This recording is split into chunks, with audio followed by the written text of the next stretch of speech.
La jeunesse en danger. Quand les réseaux sociaux volent l'essentiel, la jeunesse, c'est l'étincelle du monde. C'est le moment où l'on rêve sans limite, où l'on croit encore que tout est possible, où l'on ose aimer, créer, se battre, sans peur. Mais aujourd'hui, ce feu sacré vacille. Il s'éteint doucement, noyé dans un océan de distractions. Les réseaux sociaux, nés pour connecter le monde, ont fini par déconnecter les cœurs.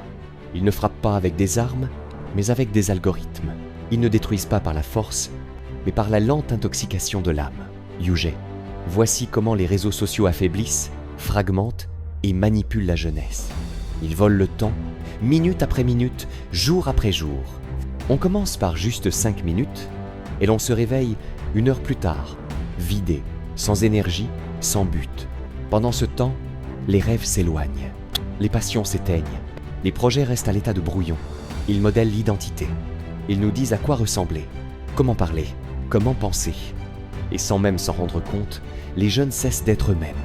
Ils deviennent des profils, des produits, des vitrines vides, habillées d'illusions. Ils creusent la solitude. On est ensemble, mais seul. Des visages à l'écran, mais personne pour regarder vraiment. Des messages en cascade, mais pas une seule vraie conversation. Des likes par centaines, mais aucun regard qui comprend. Ils détruisent l'estime de soi. Quand tout est filtré, retouché, parfait, la vraie vie semble fade. La réalité paraît toujours insuffisante. Et chaque jeune se regarde dans le miroir avec sévérité, oubliant que personne n'est fait pour être parfait. Mais chacun est fait pour être vrai. Ils étouffent la pensée profonde. Aujourd'hui, tout doit aller vite. 60 secondes pour convaincre, 15 secondes pour plaire. Mais les choses qui comptent prennent du temps. Se découvrir, comprendre le monde, trouver un sens à sa vie. Rien de cela ne tient dans une story. Il est temps de rallumer la flamme. La jeunesse est faite pour briller, pas pour scroller sans fin. Elle est faite pour bâtir, pas pour copier. Elle est faite pour s'élever, pas pour s'éparpiller. Elle doit réapprendre à créer du contenu qui a du sens, plutôt que d'en consommer sans réfléchir, se connaître vraiment, au lieu de se comparer à des illusions, s'engager pour une cause, une vision, une vérité, réfléchir, méditer, prendre du recul, plutôt que réagir à chaud à tout.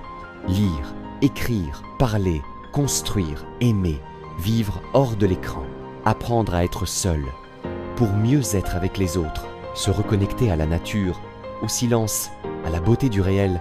Les réseaux sociaux ne sont pas l'ennemi, mais sans conscience, ils deviennent un poison lent.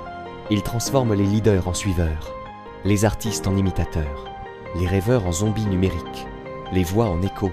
Mais entre de bonnes mains, avec de bonnes intentions, ils peuvent redevenir des outils puissants pour élever les esprits, pour propager le bien, pour unir ceux qui cherchent encore la vérité.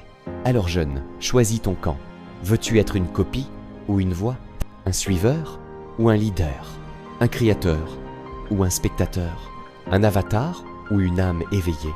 Le monde ne changera pas par un filtre, mais par des actes, par des idées, par le courage de ceux qui refusent de s'endormir en scrollant. La jeunesse n'est pas perdue, elle est juste distraite, et il suffit d'une étincelle pour raviver l'incendie.